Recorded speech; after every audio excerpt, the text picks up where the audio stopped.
Bonjour à tous, dans cette vidéo je vais résoudre deux exercices qui concernent donc la loi normale de paramètres mu sigma.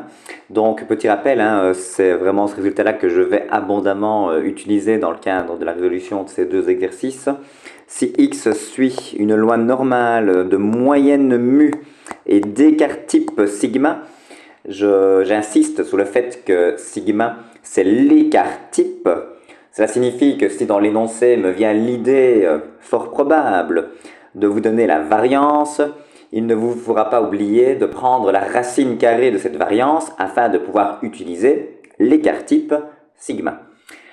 Alors, si x suit une loi la loi normale de paramètres mu sigma, eh bien alors z que je définis comme étant grand X moins mu sur sigma, eh bien, cette variable aléatoire z suivra de la loi normale centrée réduite, donc de paramètre mu égale à 0 et d'écart type sigma égale à 1. Résultat fondamental pour la résolution des exercices, puisque je vous le rappelle, on va utiliser abondamment la table qui nous fournit la fonction de répartition de la loi normale centrée réduite, et donc il nous faudra à chaque fois se ramener à la normale centrée réduite afin de pouvoir utiliser la table. Donc c'est parti pour l'exercice. On vous informe que les résultats d'un examen écrit sont distribués suivant la loi normale de paramètres 65, 17.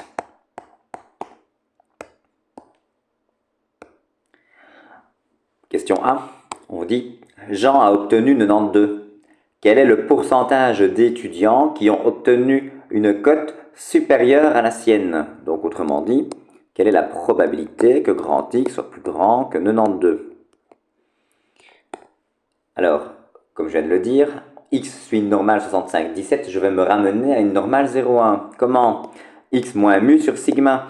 Donc je fais X moins 65 divisé par 17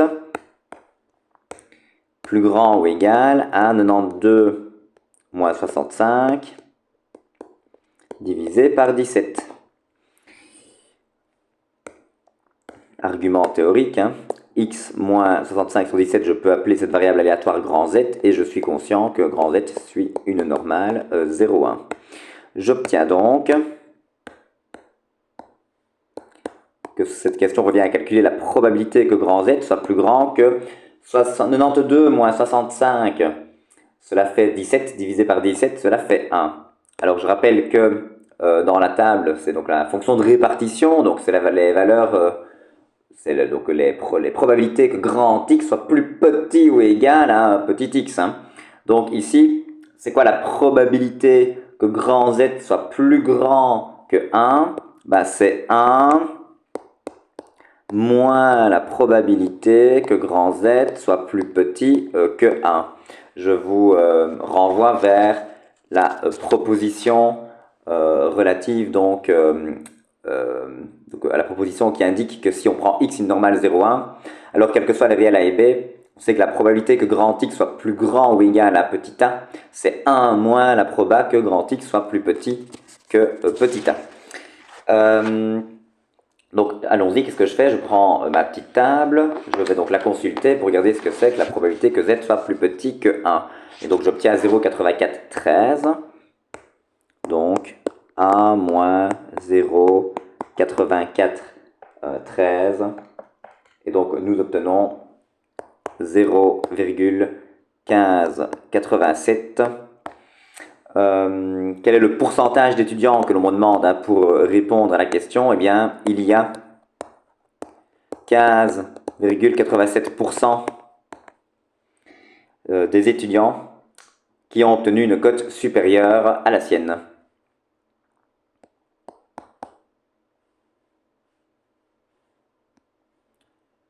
Je vais mettre 15,87%. Oui, allez, c'est bon, des étudiants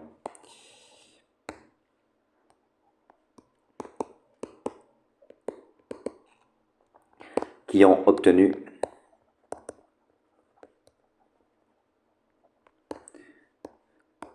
une cote supérieure à la sienne.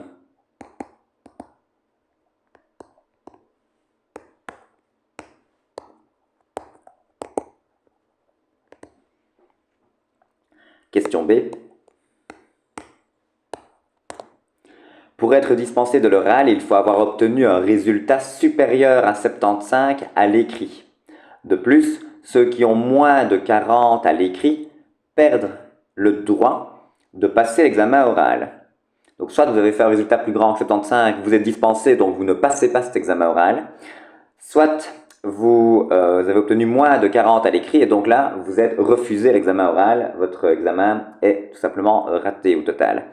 Quel sera le pourcentage d'étudiants qui pourront passer l'examen oral? Eh bien, tous ceux qui sont soit pas exclus, soit pas dispensés. Donc, autrement dit, tous les étudiants qui ont un résultat plus grand que 40 et plus petit que 75. Et donc, c'est parti. Comment on fait pour calculer une telle probabilité? On centre, on réduit. Donc je fais 40 moins 65 divisé par 17, plus petit que x moins 65 divisé par 17, plus petit que 75 moins 65 divisé par 17. Comme tout à l'heure, j'ai le droit de dire que x moins 65 sur 17, c'est une certaine variable aléatoire grand Z qui suit la loi normale centrée réduite. Donc, tout revient. On va devoir calculer la probabilité suivante. 40 moins 65 divisé par 17, cela fait moins 1,47. Plus petit que grand Z, plus petit que 10 divisé par 17, 0,59. J'utilise à nouveau la proposition qui vous permet de calculer ce type de probabilité. Cette proposition vous indique que c'est la probabilité que Z soit plus petit que 0,59 moins la probabilité que Z soit plus petit que moins 1,47.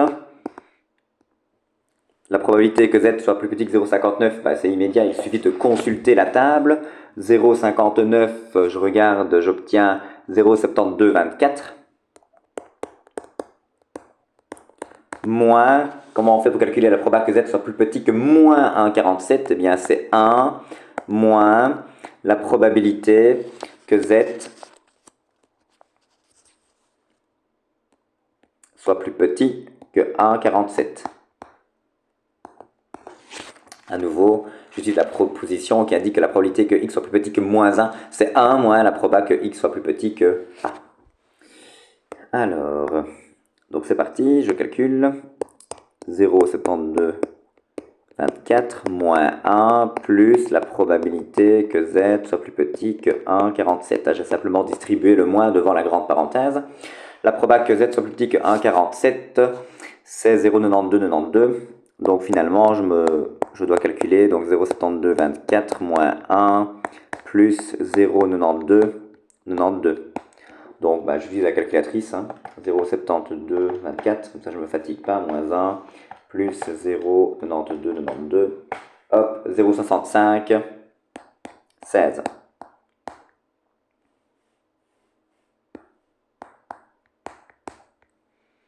On répond donc à la question en disant que 65,16% des étudiants pourront passer cet examen oral. Exercice suivant. Le temps nécessaire aux étudiants pour terminer une épreuve d'examen suit la loi normale de moyenne mu égale 90 minutes, donc x suit la normale de paramètre 90, et d'écart type 15. À nouveau, vous avez de la chance, j'ai donné l'écart type, mais si jamais je donne la variance, n'oubliez pas de prendre la racine carrée. Je dois travailler avec une moyenne et l'écart type. Donc 90, 15. Quel est le pourcentage d'élèves qui terminent l'épreuve en moins de 2 heures? Donc autrement dit, calculer la probabilité que grand X soit plus petit que 2. Bon allons-y. On centre, on réduit. Ça revient à calculer la probabilité que x moins 90 divisé par 15 soit plus petit que 2 moins 90 divisé par 15. Argument théorique, ceci est une variable aléatoire que je vais appeler z. On sait que z suit la normale centrée réduite. Et donc je calcule. C'est la probabilité que z soit plus petit que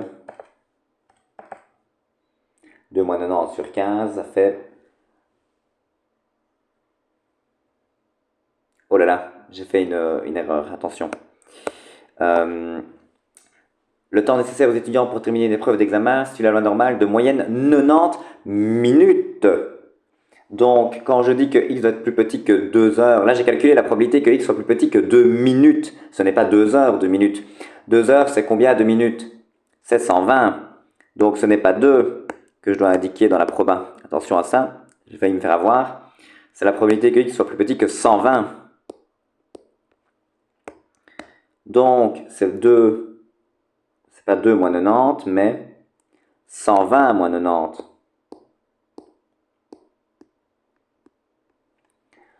120 moins 90, cela fait 30, divisé par 15, cela fait 2. La probabilité que z soit plus petit que 2, il me suffit de consulter la table pour déterminer cette probabilité. C'est 0,9772. Donc 97,72% des élèves termineront cette épreuve en moins de 2 heures. Question B. Je dis oralement les phrases, il faut bien entendu les écrire. Quelle devrait être la durée de l'épreuve si l'on souhaite que 90% des étudiants puissent la terminer? Quelle devrait être la durée de l'épreuve si l'on souhaite que 90% des étudiants puissent la terminer? Donc, on calcule la probabilité que grand X soit plus petit ou égal à un certain nombre que je vais appeler n. Et on veut que cette proba soit égale exactement à 0,9, puisqu'on veut que 90% des étudiants puissent la terminer. Donc on doit trouver n de sorte que la proba que x soit plus petit que n soit égale à 0,9. Alors, comment est-ce que je vais faire pour m'en sortir? Eh bien, je vais procéder à l'envers de d'habitude, si je puis dire. Donc, je vais consulter la table et je vais regarder 0,9, donc 0,90. Je regarde 0,90, j'arrive. Alors, j'ai 0,8997, j'ai 0,95. Alors, est-ce que je prends 0,8997? J'ai envie de dire non, puisque moi je veux 90%, donc 89,97 ce n'est pas 90, donc je vais plutôt choisir 0,95. 0,95 c'est 1,29. Donc je sais que la probabilité, je le fais vraiment à l'envers par rapport à d'habitude, donc la probabilité que z soit plus petit que 1,29, ben ça je sais que c'est 0,9, 0,95. Donc on peut dire 0,9, si j'arrondis. Donc, je fais, comme je vous disais, les choses à l'envers. Qui est z? Z, c'est chaque fois x moins mu. C'est équivalent à dire x moins mu. C'est-à-dire, la moyenne, donc, c'était 90. Donc, c'est x moins 90 divisé par l'écart type qui était de 15, donc x moins 90 divisé par 15 doit être plus petit que 1,29.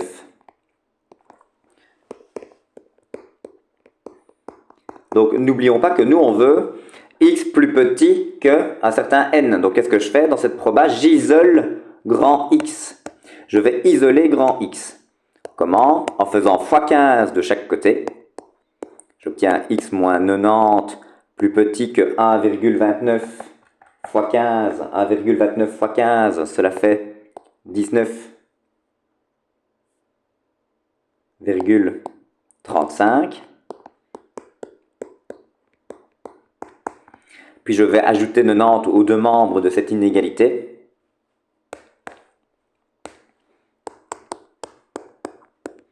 Pour obtenir 90 plus 19,35, 109,35. 109,35. Donc je sais en fait que la probabilité que grand X soit plus petit que 109,35 minutes est de 0,95. Autrement dit, je suis capable à présent de répondre à la question: quel est le pourcentage d'étudiants, je me trompe d'exercice, quelle devrait être la durée de l'épreuve si l'on souhaite que 90% des étudiants puissent la terminer? Eh bien, pour que 90% des étudiants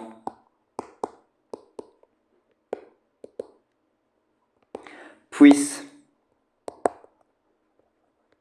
terminer cette épreuve,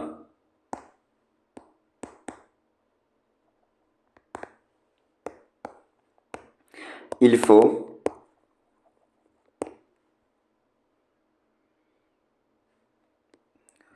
que la durée de l'épreuve